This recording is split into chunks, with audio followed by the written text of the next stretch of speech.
Winston Leonard Spencer Churchill was born in a small ground-floor room, the nearest bedroom to the main entrance of Blenheim Palace in Oxfordshire, at 1:30 a.m. on Monday the 30th of November 1874. It was a worrying birth, as the baby was at least 6 weeks premature, and his mother, the beautiful American socialite Jenny Jerome, had suffered a fall a few days earlier. She had also been shaken by a pony cart the day before the birth, following which her labour pains started. In the event, there were no abnormalities, and the baby's father, Lord Randolph Churchill, the younger son of the 7th Duke of Marlborough, was soon describing him as wonderfully pretty, with dark eyes and hair, and very healthy. The hair soon went strawberry blonde, and great tresses of it from when he was 5 can be seen in the birth-room at the palace today. Thereafter Churchill was red-headed.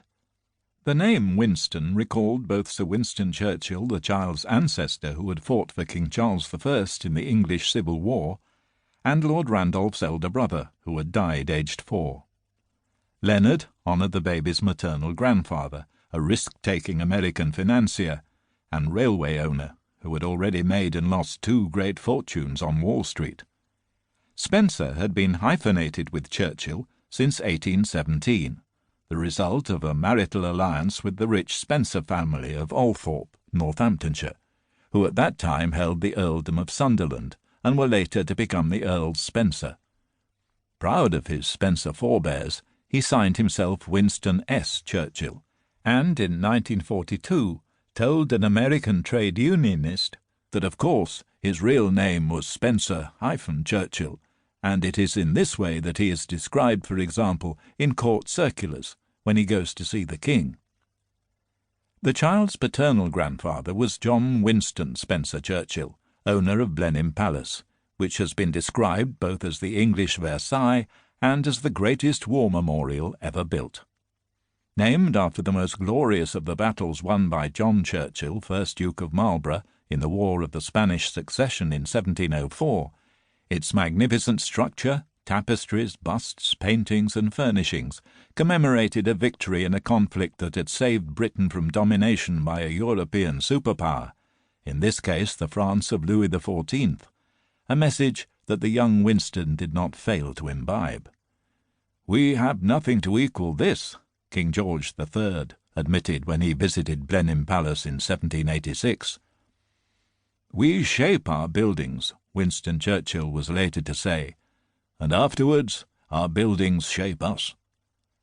Although he never lived at Blenheim, he was profoundly influenced by the splendour of the palace's 500-foot frontage, its 7 acres of rooms, and its 2,700-acre estate.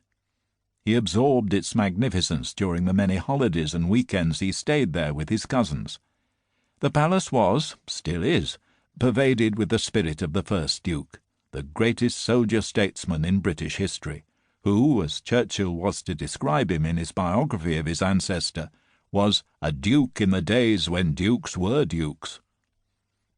For his late Victorian contemporaries, the young Winston Churchill's name conjured up 2 images: the splendour of the 1st Duke's military reputation and palace, of course, but also the adventurous career of Lord Randolph Churchill, the child's father. Lord Randolph had been elected a Member of Parliament 9 months before Churchill was born, and was one of the leaders of the Conservative Party from the child's 6th birthday onwards. He was controversial, mercurial, opportunistic, politically ruthless, a brilliant speaker both on public platforms and in the House of Commons, and was marked out as a future Prime Minister, as long as his inherent tendency to recklessness did not get the better of him. In politics, he followed the precepts of the Conservative leader Benjamin Disraeli, which combined imperialism abroad with a progressive programme of social reform at home. Lord Randolph was to call his version Tory democracy, and it was to be imbibed in full by Winston. His slogan, "Trust the people," was to be used many times in his son's career. Although Lord Randolph was the son of a duke, he was not rich, at least relative to most of the rest of his class.